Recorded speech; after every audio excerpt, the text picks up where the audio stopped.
Hi guys, it's Will from Potato Strong. I'm pleased to welcome Bananiac to the channel here. We're going to have a chat about some plant-based topics. So welcome, Tino. Hey Will, hey, thanks for having me on, man. Yeah, it's great to chat with you in person, as opposed to just watching the videos. It's going to be cool. Definitely. Um, yeah, I just thought we'd go through some topics that are of interest to hopefully other people as well as ourselves. Um, One thing I was going to ask you just briefly was, how did you get into this lifestyle, and did you have weight issues or any other issues and that type of thing? Okay, so basically how I got into it is from the documentary Forks Over Knives. Like that meant everything to me. That was, one of the biggest factors of me changing my diet is because of that film, Forks Over Knives, and it kind of went into the science and the reasons why people get sick from eating unhealthy foods such as animal products, many of the processed foods out there, and how you can reverse it eating whole plant foods. So that was a big motivator for me, as well as watching YouTube videos like Durianrider Freely and other popular YouTube channels. So basically just seeking out education, reading books, things like that, just opening my mind, becoming aware of different solutions out there, by eating a whole food plant-based diet that can solve so many factors such as, people's health, the environment, people starving out in the world, not getting enough grains because they're being shipped out to the animals, and then, the animals are getting slaughtered because of all this. So it was just a holistic lifestyle, and I was hooked. But basically before, just to give you a bit of a background, before I even switched my diet, I was in high school, and I remember eating 1 week every day at a burger joint called Five Guys. I would just eat there every day for a whole week, and I would eat a lot of junk food, lots of meat, processed foods, not many whole foods, a few fruits here and there for like dessert or a snack, but it wasn't as rich in whole foods as it is now. In terms of weight, I never really struggled in terms of having too much weight on. I did have excess weight. I was a bit more a buff guy back in high school, but I couldn't lift as much as the other guys. I sort of looked a little bit more buff, but I was still a little bit like jello-y, if you want to call it that. Like I held a lot of water and a little excess fat, so it wasn't it's not like now where I've lost most of that and I'm down to sort of that lean muscle, but um, just yeah, this at first transitioning to vegan diet or a healthier diet was just to look better aesthetically, but once I realized the power of this diet and lifestyle, then I embraced it as a holistic lifestyle approach. Yeah, sounds good. I Yeah. I I was actually into the animal welfare earlier when I was vegetarian, but so I avoided any meat, but I kind of thought, well, geez, the cow's still alive, giving milk. I mean, wasn't really the truth, but that's how I sort of justified it. And but I was quite aware of the animal issues, and but still, it was pretty unhealthy. And same thing for me, forks over knives, and made a massive change. And the thing is, I'm more of a scholastic person, like a book reading, learning person, introverted, study, read books, play guitar. So never really athletic, never consider myself lean or anything like that. And it's been, it's like a whole perception change of yourself. Like you just, it's actually weird because you think the animal stuff would be more, or environmental would be more powerful emotionally, and it is, but um, when I learned all the science, when you dig into all the cholesterol, saturated fat, and everything, it becomes a really strong connection as well to health in your body, which I never had before. The other thing is people are hitting 40s, 50s, and you start to really notice the effects of the abuse of the food, and that's when the motivation can kick in for some people as well. Um, I was gonna. Did you want to ask anything? I got some stuff here, but Um, yeah, well, I actually have a question for you. Because you know, you're in the YouTube community, and I'm sure you know that many people in the YouTube community are leaning towards the raw aspect, and you're doing, you know, the opposite. You're a promoter of starch-based diet, like John McDougall, Dr. John McDougall. I wanted to ask you, do you see starch as a suboptimal food? Like, in, to ask it in another sense, in another way, do you think that humans are designed to eat starch as opposed to a fruitarian diet? um, first of all, let me say like I like fruit. It's complicated as far as why I did it and how I came to starch, um, and a lot of it at one level. So I've got a lot of things floating around in my head to answer your question, but Yeah, at one level, you have a lot of young people who are doing raw or fruit type diets, and they haven't really developed a long history and behavioral patterns of eating cooked food. I mean, they were a child and everything; it might be 20 years, but as an adult making decisions, um, a lot of people have grown up in a typical standard American diet. But for me, I'm 45 now, and I had a long history of cooked foods, as a main, like with meat and everything. right. So a lot of my preferences, I guess, would be for a cooked sort of diet, just as a bias or whatever you want to call it, as a preference. Um, and so that's part of it, I think, when you really look at something and how does it resonate with you. Um, and like even when you're eating meat and you decide you're going to eat a plate of food without any meat, it's really strange. Because what I started to do when I was vegetarian was put soy-based products, Hmm. like a chicken patty or a soy sausage or whatever, Right. because I needed that. So to go from that to I'm just going to eat a bag of apples or something, or it just seems Yeah. just so remote from my personal experience. So that's definitely part of it. Um, One of the things I really liked about the starch solution was the history of starches. So there's the the it has a really important history. Let's put it that way. Not so much not just from health, but the ability to store rice and things like that, to transport it, to not be in a necessarily in around the equator, so you could be, we humans could move away from the equator, um, and so, but from what I read, a bunch of things show that we've adapted to cooked foods, and I've just been reading some books lately, and it's definitely hundreds of thousands of years that they see. There's some differences in the exact amount, but as far as the use of fire, and there's a lot of benefits when you cook food as well, like to expose nutrients and things like that.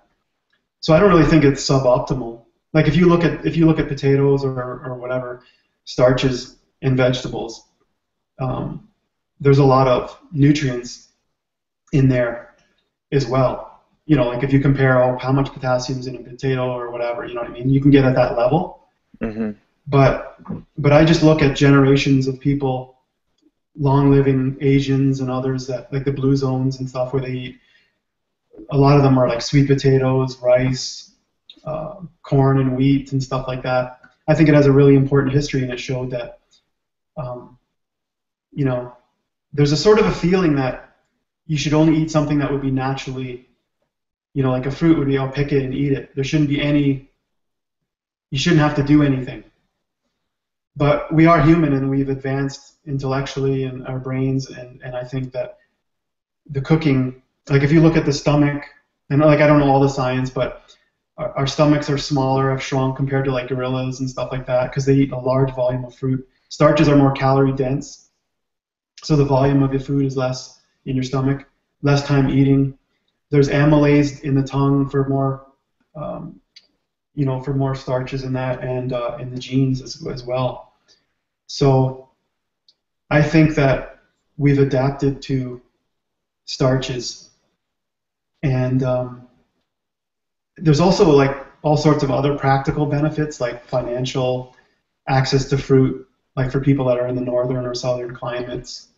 Um, and so one of the things I don't really like is the implication that it's suboptimal, like you're saying. Yeah.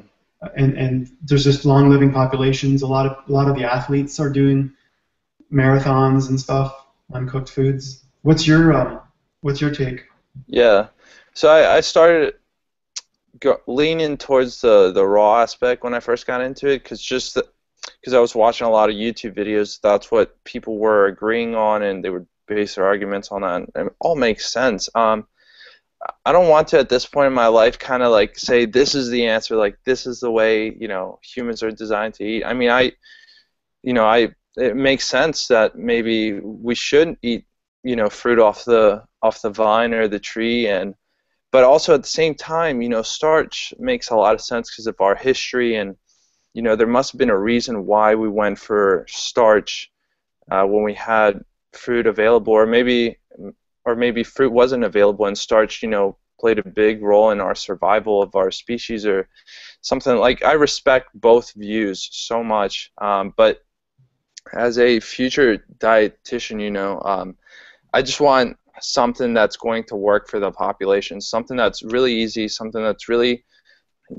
attractive, but also doesn't have negative effects. Because if you were to compare, say, potatoes to burgers, they're both cooked foods, but which one is healthy, which one is unhealthy. So there's a big difference between the cooked food, because I feel like people are grouping all cooked food together, which it's like saying, it's like grouping all raw food together. Some raw foods are toxic if you eat them. So I wouldn't go as far as saying cooked food is suboptimal, but I think just from having a conversation and just talking about this stuff is just it's interesting to think about. But when it comes to giving advice to people and having them get on a sustainable diet for their health, for our environment, that's I think they said by 2050 we'll need a few more planets to just sustain the food supply to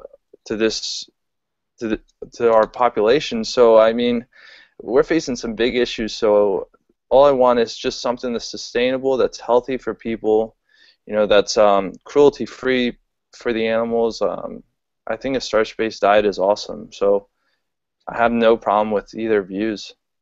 Yeah. Yeah. My goal is to unify the plant-based community. Yeah. So I've been tempted to comment and do videos on certain topics, but it's kind of funny because when I got into this in December last year, there were more discussions within the plant-based community, more arguments about raw, cooked, and different factions than actually going against like meat and dairy. Yeah.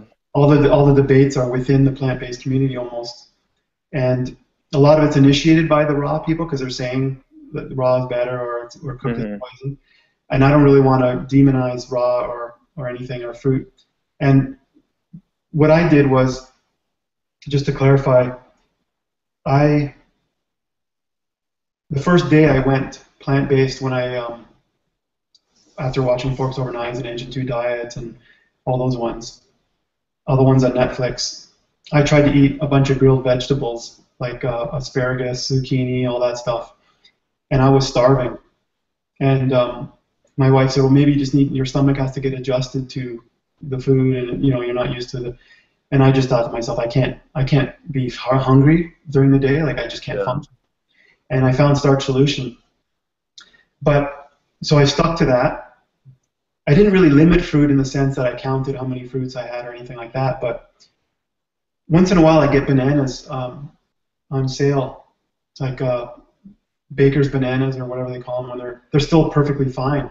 They're not even that ripe yet, but they got a few spots on them, and nobody wants to buy them if they're not, yellow or green. Right. I'll make a smoothie banana strawberry smoothie or ice cream. And what I do is I have it for breakfast, say, uh, instead of my oatmeal, I'd have a smoothie or maybe banana ice cream or something.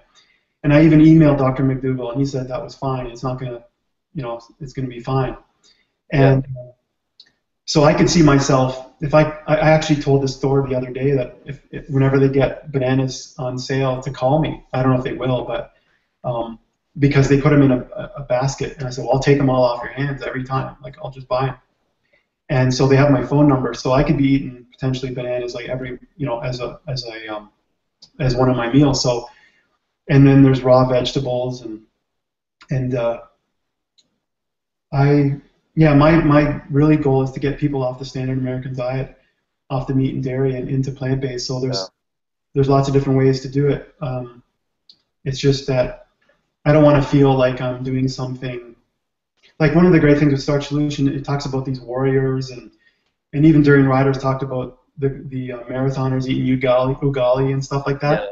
So it gives you that confidence and that knowledge of history of how important the starches were and how useful they are to. And there's really no documentation of like completely, as far as I know, fruit societies where where that's all they ate. So if we look just purely at the science and that, but I still think it's great.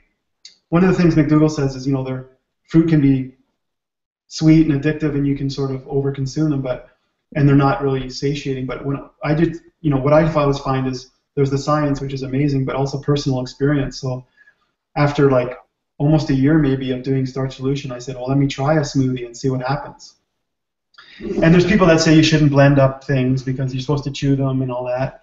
And I generally do that, like for greens, leafy greens. But but then there's like the guy who wrote, what's that, Brendan Brazier?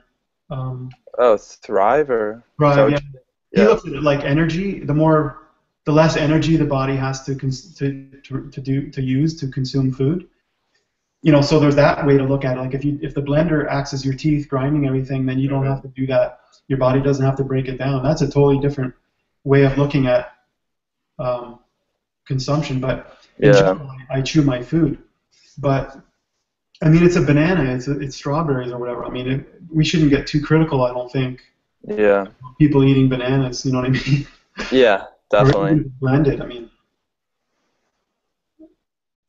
But I'm with you there. Like getting the general direction right, as McDougall would say, just getting people on the plant-based program, getting them off standard American diet with lots of meat, cheese and animal foods and processed foods, just getting them on a plant-based diet. And if people want to explore and experiment between different kinds of plant-based diets, I say feel free to do it as long as it's working for you. Like, go for it. Yeah. Yeah. The other thing is, just a quick thing is, I did the starch. Now, of course, I'm still eating some fruit and some raw foods like salads and stuff. But I did so you've got the weight loss, 35 pounds that I dropped. I went in, I did my blood tests. The cholesterol is incredible, 112 milligrams per deciliter. Nice. I just did my blood pressure recently. It's like below 100, like the systolic. I was getting down to 120, 115. I did it was like 98 over 60 something. And the pulse went down into the 50s usually without much activity. And then all the other things related to in the blood work, the B12 and the various things. So from a health perspective, it looks fine.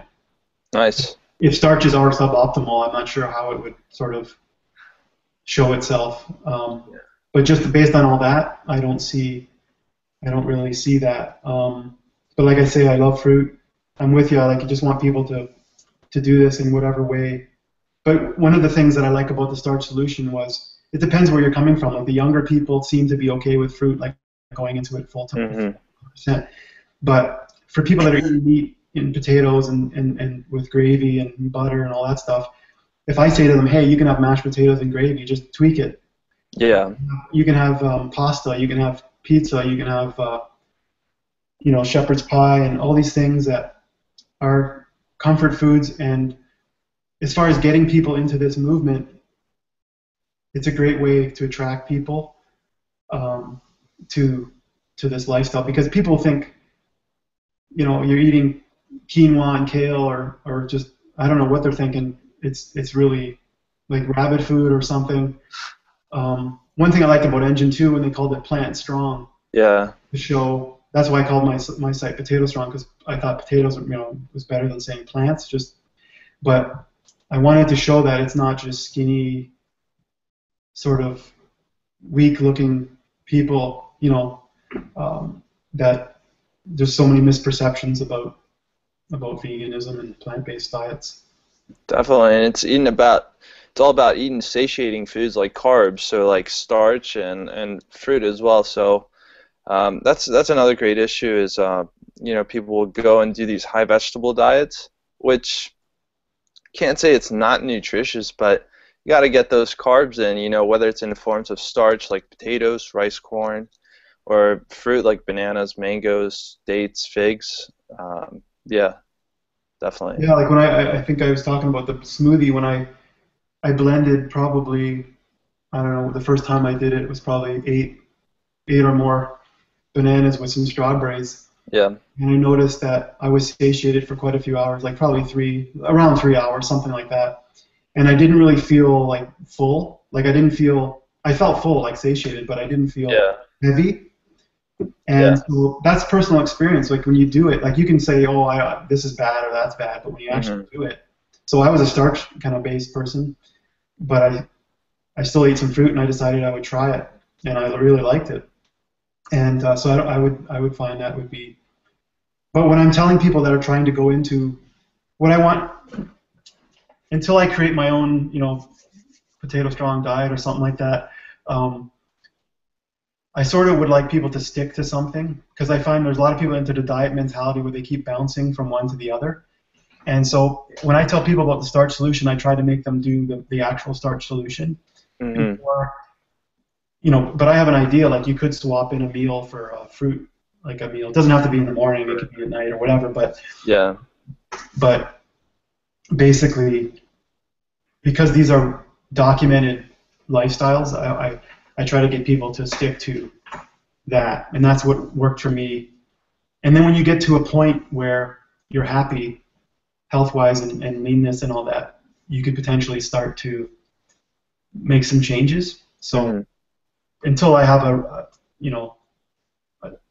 documented approach, I wouldn't really want people to vary, uh, but they could experiment. That's the other Yeah. thing I always tell people: is it working for you? Is it not? Like if you're finding problems, then you got to try to make some adjustments.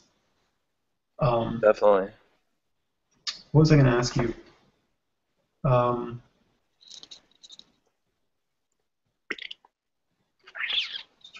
it was related to the. Well, let me ask you something else.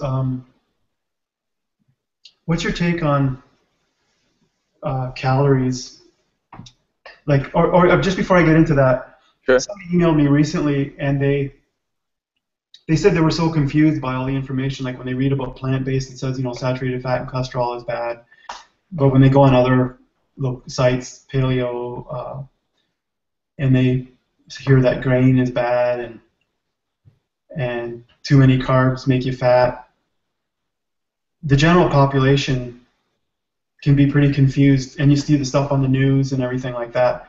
So what would you say somebody should do if they can't really figure out which approach is correct, or is the way to go? There's too much Yeah. conflicting information. That's a great question. Yeah, because there's so misconceptions out there, and there's success stories on both sides, really. Um, a good approach to that problem would be look at our number one killer. It's heart disease, right? If you look at heart disease, look at the solutions to heart disease. First, you have the conventional treatments. You have statins that lower cholesterol. You have heart procedures like opening people up for bypass. And if that sounds attractive to anyone, then fine. But then look at the diets. Look at the standard American diet. Is that really working out? I mean, not so much. And then you look at the sort of natural diets, as I would call them. It would be more of like a paleo diet and a vegan diet. Compare the two. Which one would which one will cure heart disease? Well, the one full of cholesterol and saturated fat that we know causes heart disease. It's been documented in so many studies. Or the one that's not full of any cholesterol and very little saturated fat. That's the diet that is curing our #1 killer, heart disease. It's the whole food plant-based diet. And if we can cure just our #1 killer, imagine what else this diet can do. So I think I heard Dr. Greger say that once, but that's such a great approach. Is if we can cure our #1 killer, I mean, we're set. Like, we're saving so many lives, and usually other things are related to heart disease, such as stroke. Like, that's another form of heart disease, except it's in the carotid arteries, and then diabetes and blood sugar problems. So it's just yeah, I would say that Yeah, there's so many benefits to the plant-based diet. yeah, for sure. As far as like when people are confused about everything out there, what I did was I try to look at the science, and that's one helpful way. Is there's a guy, Plant Positive, has all those videos. Yeah. And it's not just another person like a blogger who's saying things, but he's referencing a lot of studies, and then there's these meta studies, which are like studies of studies, like they look at 50 studies on saturated fat or something. So what I find really, because you read something, you think, yeah, that makes sense, and then like when you read Wheat Belly or something, oh, the grains changed and it's no longer, oh yeah, that's kind of, you don't really know if it's true or what.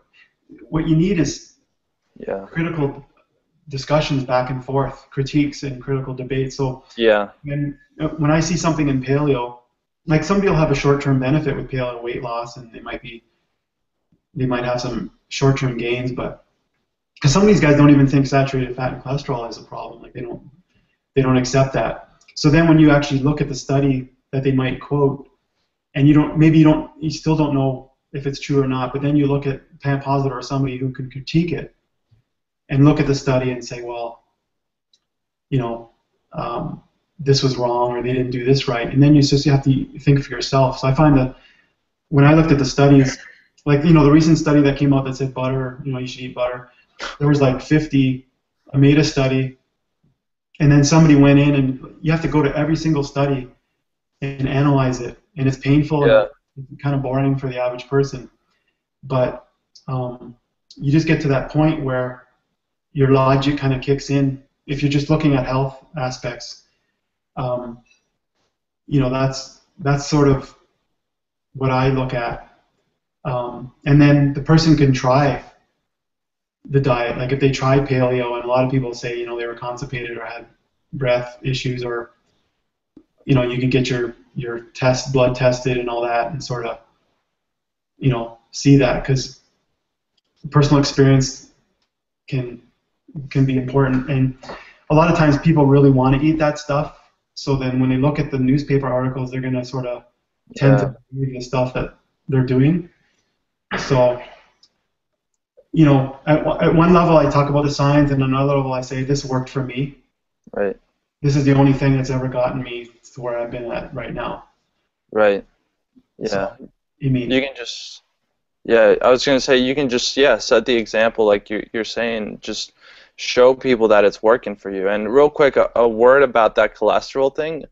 A lot of paleo people will say, look at me, I'm eating all the cholesterol I want, and, my blood cholesterol is in the normal range. Well, a lot of people will say that in the paleo community, that dietary cholesterol is apparently not bad for you, but then again, most of them are calorie restricting, which is leading to weight loss, and weight loss causes blood cholesterol to drop. Right. So you can either starve yourself to death on a paleo diet, or eat as much as you want on a whole food plant-based diet and kind of see the same effect in terms of cholesterol. Now, kidney disease and all that stuff, that's going to be a bit of a variation, but that's a good yeah. The calorie restriction is usually, and is where they're getting the benefits from. And there's so many nuances. Like there's a guy, David Katz, the doctor, and he was sort of saying eggs are okay and everything. And he tested these people, and their cholesterol didn't really change very much, but their cholesterol was pretty high. It was like over 200. Mm-hmm. And then he added an egg or a couple of eggs or whatever it was, and the cholesterol didn't change. And somebody was saying it's like, I think it was plant positive, but giving if you give an alcoholic an extra drink every day and they don't really seem to get any drunker, it's like and he's a guy who's generally on the plant-based side of things, but yeah, you just got to use your common sense a lot of times when you look at, like, when I think about common sense, like you just mentioned,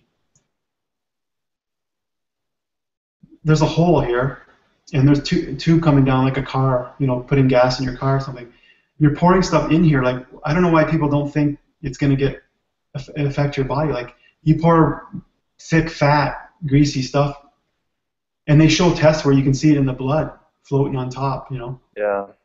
And I don't understand, when you eat cholesterol or fat or whatever, how people think it just magically goes through you and doesn't get absorbed by your body. Like, that's the thing I just can't, at a basic level of just physical, sludge going in and clogging up your, somebody said something about, I don't do this, I've never done it, but somebody said you're not supposed to pour bacon grease or fat down your sink or something because it can clog the pipes. I'm like, well, that's just like your vessels and everything. Like, I don't understand why people don't think there's a connection there.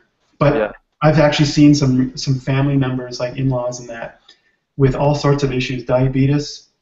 One just got diagnosed with diabetes, had kidney failure recently, and then they just had a stroke. And another guy had a heart attack, a friend, I guess, a neighbor of an in-law. And he said it was the stress from trying to apply for disability. So he's been trying to get disability insurance for his back problems, and they didn't want to give it to him, like permanent disability.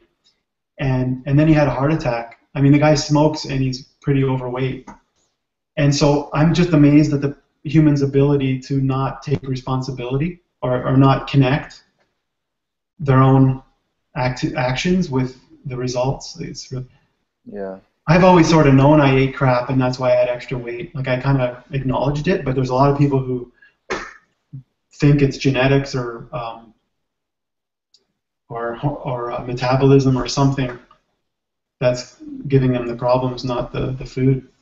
Yeah, a lot of people will blame stress, but stress might sometimes be the trigger point, but not the cause. A lot of people blame stress. I'm overstressed, and this is happening because of this, but it's the food. It's the food that people are putting down their mouth and in their bodies, and we have to change that. And I'm so thankful for all the education that's out there and all this free material. Like, if people just YouTube, benefits of a plant-based diet or something, or look up John McDougall or any of those speakers, there's so much free information out there. So I'm just the internet. Yeah.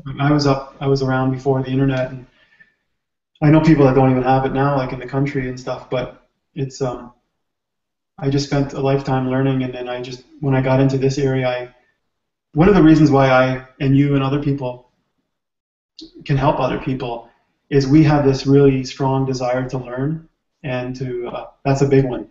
And I've done this before with other topics, but whenever I get interested in a topic, I just absorb everything.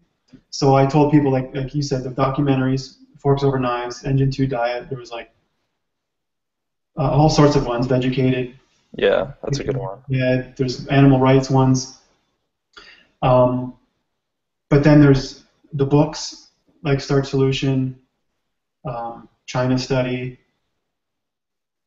I've read so many, and then the internet, if you're careful, like in the YouTube, like Plant Positive had so many, and so the information's there, and it's just and so one of my main goals with my approach is to provide sort of a moderate comfort food type approach that can get the people from the standard American diet, and also dispel, just at the food level, the misconception about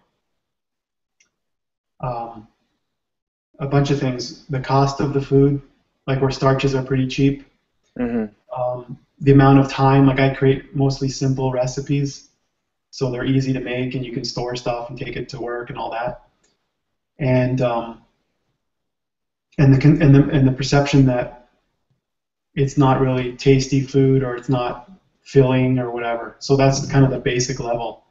Um, I'm really interested in all the other benefits, poverty, environmental issues, animals is a huge one.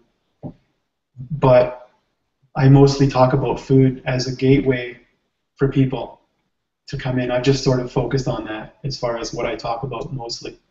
But I mean, even the paleo stuff at 7 billion plus people, you can't have everybody eating grass-fed beef. I mean, they like to think that grass-fed would be healthy, which is arguable, but it's just not sustainable. That's the whole point of the factory farming, was to optimize and make it efficient to produce the food that people need, you know, which is really inefficient because you're taking the plant food and you're giving it to the animals, and the water usage and the waste and all that is so inefficient that if you just fed the people the plant food directly, you know, you could feed way more people. So there's all sorts of other important issues that I don't talk a lot about on my channel, but are as important to me, or not, if not more, than some of the stuff that I actually discuss. It's just a way of making it approachable to the average person. That's my main goal, yeah.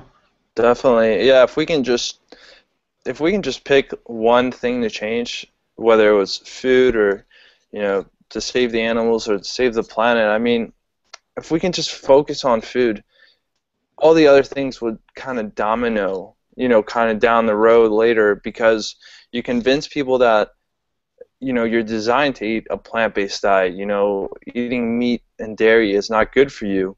That automatically shifts, you know, that conscious in their mind.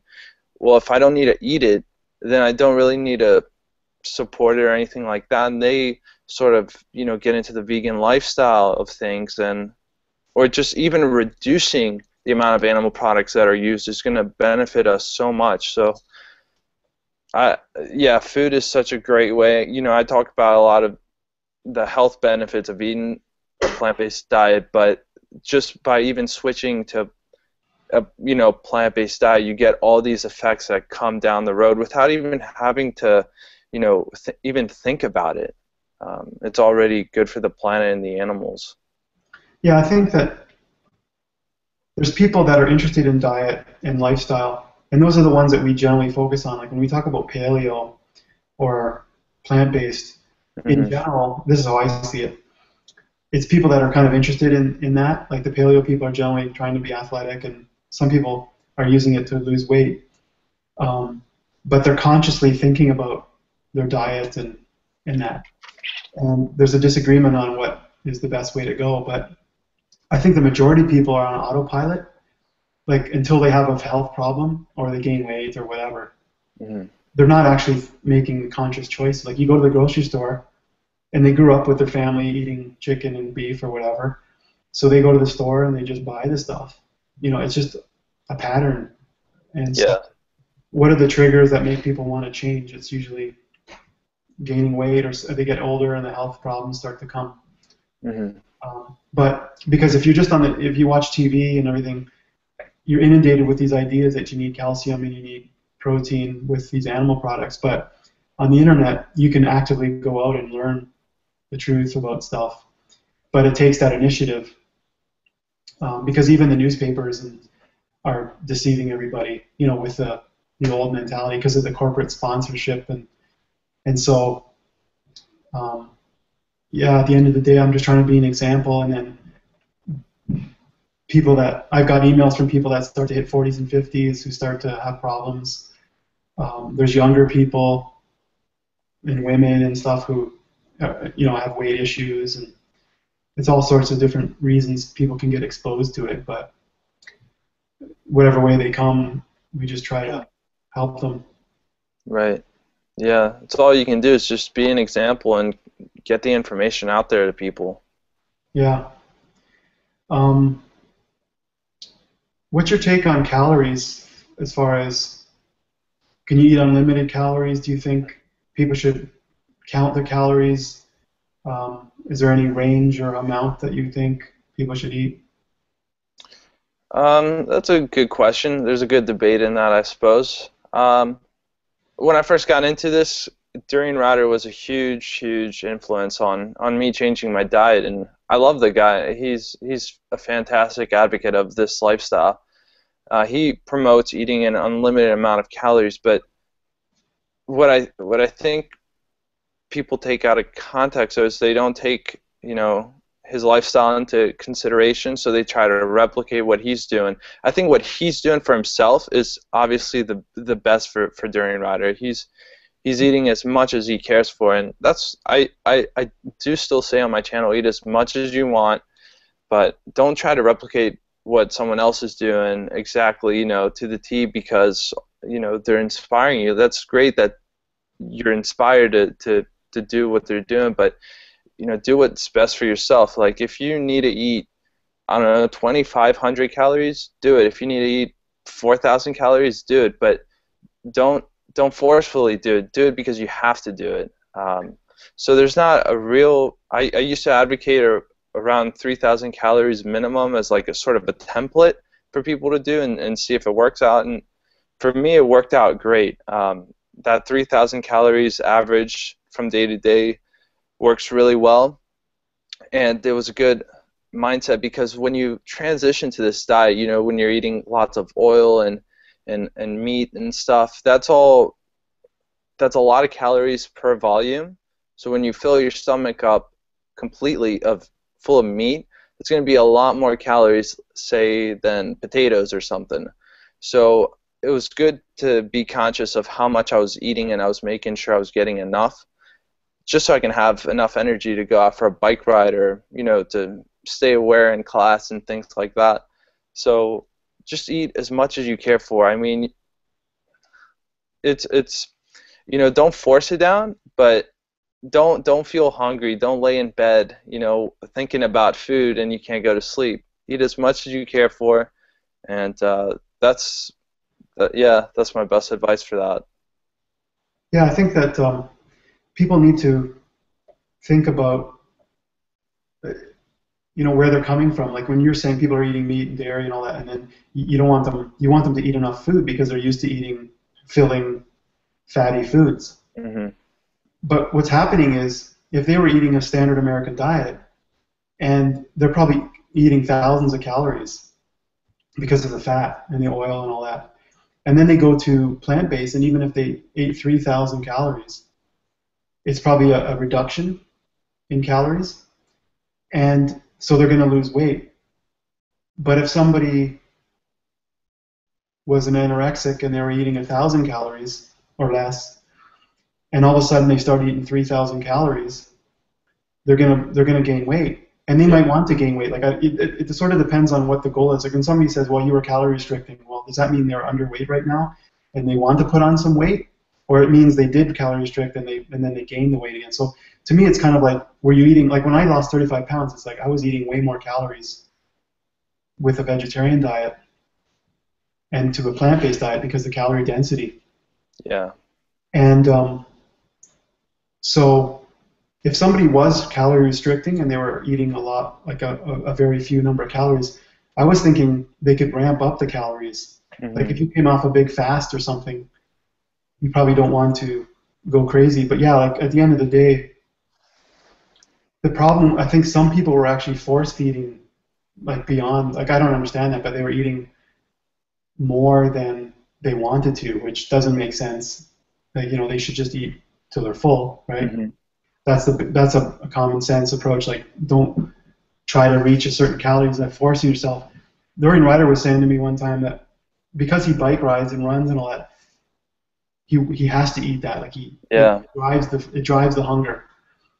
But at the same token, in certain scenarios, you could overconsume even if you don't really have the desire. Like if you were to blend a ton of things together and stuff that you couldn't normally eat in whole form, you know, it's not easy to really overconsume Yeah. calories, but there are people that are emailing me. Usually they're older, or not older, but middle-aged, and they might be either plateauing, stuck, or gaining weight. And I think that, you know, like we said before, if it's not working for you, you should try to make some adjustments. So, do you think somebody should wait a year or two if they were gaining weight? Do you think they should keep going through that weight gain phase for a year or two, understanding that it's eventually going to settle, or do you think there's another way to do it? You mean like if they should be eating the same amount of calories if they're gaining weight? Is that what you're asking? If they keep gaining weight, to just be patient and wait Oh, until okay. that stuff heals itself, or do you think they should sort of ramp up calories or do it in a different way? Gotcha. Well, before I would give an answer, I would just make sure, I would ask them, you know, to make sure that they're eating lots of whole plant foods, they're keeping their fat intake low, so no oils, no processed foods, just to be on the safe side, and very little salt, because salt has been shown to cause a bit water retention. But if it's in a, you know, if it's in a moderate level, that's okay. I still wouldn't want them to feel hungry though. I would say eat as much as you want. I would set the rules. I would say you're allowed to eat whole vegetables. You're allowed to eat whole fruits. You're allowed to eat potatoes. You know, whole grains, beans, and those are the rules. And once I've established that, I would say eat those in whole form, and eat as much as you want. Because the dangers with saying, you know, calorie restrict, then that's going to set some bad habits. That's going to get them maybe sneaking a few nuts, or, you know, using some oils, or eating processed foods. So I would just say focus on whole plant-based foods, because like you said before, the calorie density in those foods are already so low. So it's going to be a calorie deficit from their old diet anyway, if you want to think of it like that. So they're going to be eating less calories than they were from before. So I would just say focus on whole plant foods. Those are the right foods. Those are healthy foods. Once you set the record straight, then, you know, eat as much as you want until you're satisfied, and give it some time. Of course, you know, it will take some time to get the weight off, but you'll get there. And I mean, I'm sure you have a lot better experience talking about that. I mean, you've lost so much weight doing it. So what would you have to say about that? Would you let them? Yeah. I don't have a number at all. I just say eat until satiated. Yeah. That's Um, cool.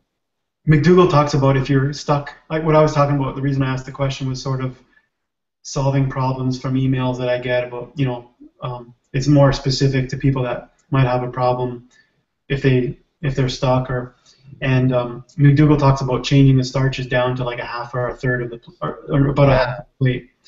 And Yeah. a few times I've cut back on the starch, and I found that I got hungry like, a lot sooner. So it's not really worth it, because, say for example, if you're eating a plate of starch, like baked fries or something, and you cut that down a bit, and let's say in 2 hours you get hungry, like before bed, say at 7 or 8 o'clock at night you get hungry again, you're going to go snack on something. That could be potentially hundreds of calories. And so if you would have just eaten a bit more at dinner, you may not have wanted to eat anything else in the evening. So, you know, you have to look at the overall day-to-day intake. But yeah, I don't really think about calories. I tell people to eat until they're satiated. Right. For me, I need starches. Like, even rice doesn't work that great. I need beans, or like potatoes are the best. Beans.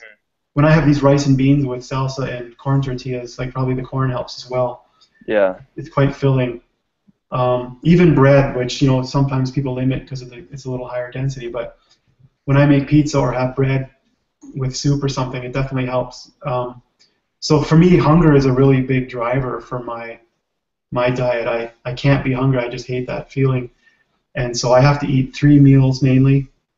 I tell people 3 main meals that are pretty filling for probably 3 hours or so, if not more. And if you don't get to that point, make a note of it and adjust the next time. So make sure you eat more.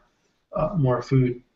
Um, so yeah, definitely agree with you on that. Like not to be hungry and not to be restricting yourself. Um, Jeff Novick has a thing about fine tuning if you find that you're stuck, and that is to modify the calorie density. So, like you said, oils and nuts and all that, but if you want to go further, Yeah. some of the flours and the breads. Oh, that's true. And he also mentioned that raw is usually not as calorie dense because it's not as absorbed. That's the other thing when people in some of the raw movements are talking about 3,000. Like a lot of times that's not really the calorie. I think they're overestimating. I think a lot of that stuff doesn't really get absorbed Oh, fully. That they're, um, and so that's a good thing in the sense that yeah. you eat a lot of raw foods and you're not really. Not only is it low calorie, but a lot of that stuff is not really absorbed as much as some of the other cooked stuff. Um, so yeah, so when I talk to people, like I mentioned calories, or when they ask me, I always say focus on what you eat, not how much. Yes. Yeah. Usually the problem I feel, and the thing is, we don't know everything that people are eating when they ask us a question, but I talk about, well, did you ever go to a restaurant? Because I mean, you can't trust them 100% most of the time. They're going to put oil and stuff in there, but you might find a restaurant that you can trust and that doesn't do that. But a lot of times there's problems. And then people go to social gatherings where there's stuff, there's fast food, junk food. So, and then in a lot of the processed foods, cans, food like sauces, there's sugars and oil in like tomato, like spaghetti sauce. And so trusting that all that stuff is not there, and they're really eating whole foods, which is probably a pretty rare situation. At that point, Jeff Novick does have some things about eating lower calorie density food where you reduce a bit of the starches and eat more vegetables and maybe a bit more raw type foods. That's so I don't really think about calories in that, but just kind of what the makeup of the diet would be. Right. Yeah, absolutely agree. Because it's such a natural signal, hunger, that is. It's such a natural signal to listen to. And I feel like a lot of people are kind of ignoring it to get quick, weight loss uh, Yeah, yeah. result. Yeah. Do you have any other questions? Um, not that I can think of. Let's see. What about salt, sodium? Oh yeah, salt's a good one. What's your take on that? Yeah, so I mean, right off the bat, I do eat a little bit of salt, usually in the form of like ketchup or salsa or something like that. It's always with my starch, and I don't really add like the salt shaker. That's just my personal preference. In terms of health, I guess it's been a controversial topic from what I've seen. A little bit of salt, say like I don't know, around 1,000 milligrams per day or something like that, or even up to 2,000 milligrams per day. That's okay. I think a lot of people have agreed that that's a healthy limit. Whether you should eat any salt or none at all, that's another debate. Dr. Goldhammer, True North Health, when he has his patients, he does a lot of fasting stuff and then tries to, he does SOS-free diets, which is no sugar, salt, or oils. He gets pretty good results too, but then you look at someone like McDougall, whose program is so easy to follow. He adds a little bit of salt in the forms of sauces or just a little bit on the surface of the food. He gets great results with his patients as well. So I don't think salt is such a big of a problem as some people are making it to be. Like in my nutrition classes, they emphasize it so much. I think salt is more of like a scapegoat or something that people sort of blame as to, why they're gaining weight or gaining a lot of weight. Like we're talking, obesity and why they're having high blood pressure issues. Some people can benefit from a no salt diet, but I think the general population, if they were to go on a plant-based diet with a little bit of salt added, I think they would be fine as long as they can keep it to a moderate level. But what do you think, Will, about salt? Yeah, I'm pretty much exactly like you. Yeah. I don't really add it like in a salt shaker as well, but it is in Yeah. some stuff, like you said, ketchups and all that. Yeah. And then I've got this veggie stock powder. Right. And here's the thing. Yeah, it's partly, like I said earlier, with the skepticism about the studies, but as far as I know, whenever they look at these studies, it's in a, first of all, a lot of studies, as you know, are like surveys of, or like, what do people eat? Okay, they ask them what they ate, and then they look at the health. And so salt comes with all the animal products, Mhm. pretty much, That's a great point. right? Like I always say, is there any plant-based studies where you have a low-fat McDougall vegan and you have people on different levels of sodium and for like 40 years? I mean, or whatever. Um, but so I'm highly skeptical when I look at a lot of that stuff because I know that there's the animal products are in salt is with this typical diets. But the most hardcore person that I know of is Jeff Novick, who generally tries to limit it, like you say, to 1,000 or 1,500, I think it is. Um, but and and there's a lot of times salt is related to blood pressure, and my blood pressure when I used to go to the doctor or into the pharmacy, it was 145. Like I always remember the systolic, and the diastolic was usually 90 or 85, something like that. But the systolic was always 145.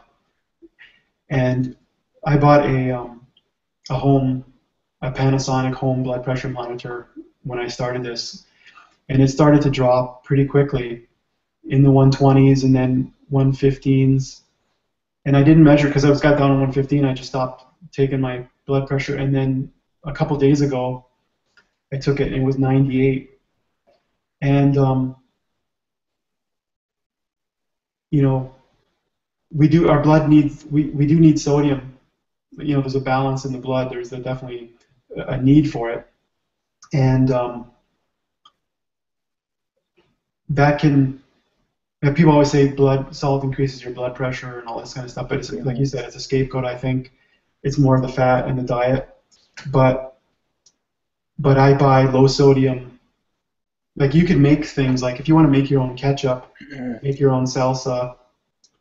You can buy like I buy crushed tomatoes and diced tomatoes and stuff like that in a can that are no sodium added. Not all the time. It depends on if I can get there's a Blue Menu company. So I definitely look for no sodium added. The thing is, I I want food when I buy stuff. I don't want sodium or sugar added to it Yeah, I agree. or oil. Like if you buy spaghetti sauce, let's say, I can't really buy spaghetti sauce where I live because it's got oil or it's got sugar and salt in it. And it's not that I really want it in there in general. So Mhm. in an ideal world, if I bought all the sauces and stuff, the salsas and the vegetable broth, all that Mhm. stuff, there'd be no sodium. And then I Yeah. could either add it or I would get used to not having it. That would be like my ideal scenario. So, but it is in the things that I'm purchasing, and I'm really not worried about it. And it's not, I read somewhere that it's not just about blood pressure, but it can affect the arteries, harden them or something, like just on its own, that there's, Yeah. even if you don't have high blood pressure problems.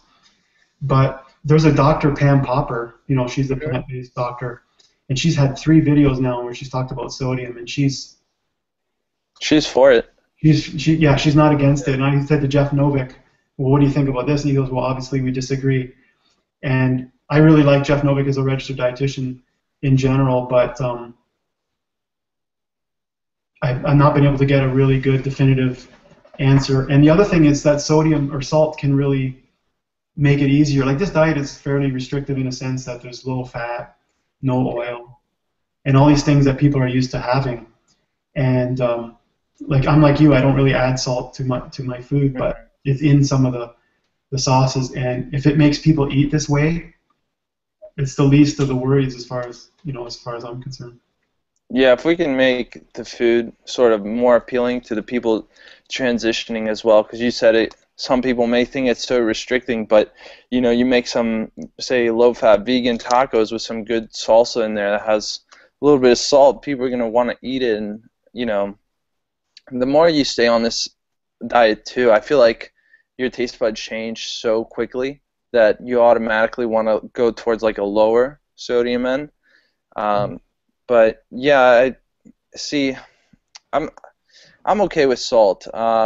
If people want to refine their diet more and more pure, and in a sense, that's fine. I'm okay with having that little bit of convenience. Opening up, a salsa and putting it a little bit on there. And I feel like it's a good way to get in excess calories, because I know we were talking about calories before, but if I need something, to really just sort of get more food down in me and make it a bit more stimulating, I'm okay with that, because sometimes those long bike rides can be a little bit draining. But yeah, salt is not as big of a problem as the other stuff which we've talked about, meat, dairy, and processed foods. Yeah, I totally agree. I think Yeah. just if it helps people eat that stuff and eat a bit more healthy, and like I say, I haven't really seen a definitive study that Yeah. really make me like, I'm not trying to pile on tons and have. Mm-hmm. I could probably get more than 1,000 or 2,000. Yeah. Because if you use the veggie, I use veggie stock powder, like a bouillon, and Mm-hmm. what is it, ketchup, and sometimes some of the sauces, like I have tomato paste and that I can't get where I live. I can't get paste without some sodium, like I would if I could. Yeah. But there's so many other things. You add up the totality. Like in the morning when I have oatmeal and fruit, there's no salt in that at all. Yeah. And a lot of things that I eat don't necessarily have sodium. So when you add it up, I'm not even sure how much it would be. But yeah, it's just not. I'm not going to be completely restricted. But if I can get the no sodium added versions, I'll definitely look for that. Right. I don't even Yeah. know what I would do if my blood pressure got too low. Like, Yeah. it's getting down there pretty good. But you don't. Some people, I don't know if salt's the answer to that if you get too low. But Yeah. I always think of my arteries are cleaning themselves out, and they don't have the heart doesn't have to work as hard. It's just a good sign overall. Yeah, and like you said, we eat plenty of meals that don't even have any salt in it. So I think, a meal too here and there throughout the day is okay to have salt too. I mean, most of these Americans, they're adding salt to the food that already has salt before they even buy it, and then they're eating animal products with it, and it's just a whole mess. I think having a few meals with a little bit of salt is not going to be an issue. So. Mm-hmm. All right. Well, so you're studying nutrition. How much more do you have to go to finish the degree? I have one more year, and then, well, actually, it's just this year. So it's this semester, and then spring semester, and then I'm done. And then once I'm done, then I have to do 3 internships, which is it consists of clinical, so in a hospital setting, food service. So I think that could still be in a hospital setting as well, a cafeteria or something like that. And then community work, which would be, if you want to think of PCRM as a community nutrition organization, just getting education out there to the public and things like that. So I have to do those 3 internships. Once I do that, then I take the national exam to become a registered dietitian, and that's pretty much it. So it's been quite a journey, but can't wait to be done. And where do you think you might work? What location? PCRM would be great. I mean, I love the work that they do, and because they're not just, I love their health advice. It's fantastic, but they're also doing great work for environmental advocacy and advocacy for better ethical treatment of animals. So it's just such a great organization holistically, and the fact that they live, so close to me. They're in Washington D.C., so it's right down the street, and it's so close. So it'd be fantastic to work for them. Or a private setting sort of thing, having clients online would be great as well. But just kind of keeping doors open right now and seeing where I can go with it. Yeah, I think it's an amazingly, I think it's growing a lot right now. And so it's a great opportunity. Um, I've sort of thought about it myself. I've done a lot of education in the past, and it's sort of painful to think about to go through it again. Like I have a degree, a master's as well, but not to get nutrition. I'd have to do a fair amount of the basic degree first. I guess because I have a Bachelor of Science, but it's not really in that area. So, but I've thought about it just to have the credentials. But I live in New Brunswick, Canada, on the East Coast, and the people here are incredibly unhealthy, overweight, smoking, a lot of seafood like deep fried clams and all that stuff. And there's not a lot of money. Like it's fairly poor area, province. And right now, I don't know. I think about helping all the people on YouTube and on the internet. I mean, I'm not an expert with all the knowledge, but it's enjoyable at this level. I just haven't quite figured out if I want to take it, formalize it, especially going through like when you know the knowledge, like you said before, like where the information is still the standard American diet. It's not as plant-based as you'd like it.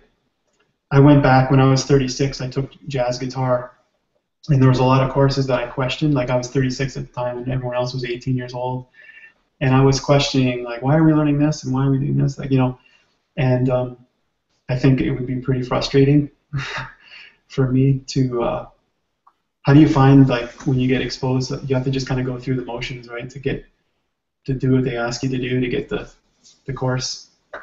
Yeah, it is a little bit frustrating, being taught that stuff, but from what I'm finding, it's not so much the academy or the science per se that's wrong. It's more so of the bias of professors and sort of the education system, because if you look at the Academy of Nutrition and Dietetics, you go on their website, you look at the information about vegan diets, they're for it, and they have the science to back that up.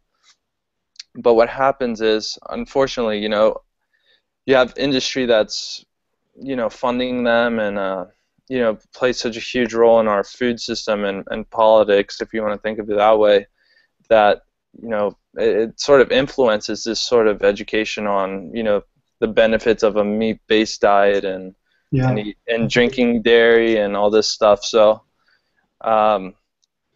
it's frustrating. Yeah. Andy Bellotti talks about that, I think. Okay. Andy Bellotti, that RD. No. He talks a lot about the corporate influence, like when he goes to these conferences and it's all sponsored by McDonald's or Pepsi or whatever. Yeah, exactly. So yeah, I don't know. Like, I have a passion for this area now to help people, but I don't know if I'll take it further. And I'm a bit older, like I'm 45, so I don't have to do a new career per se.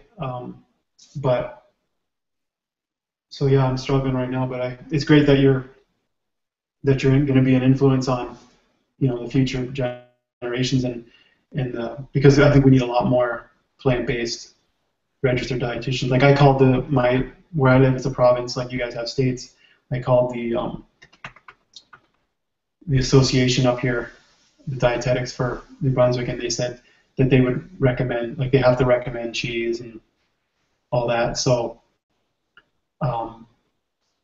there's like if you're going to work in a hospital setting and follow their sort of guidelines, it could be rough. But yeah, I'd be definitely more in a private, like taking that knowledge and coaching and sort of doing it more entrepreneurial.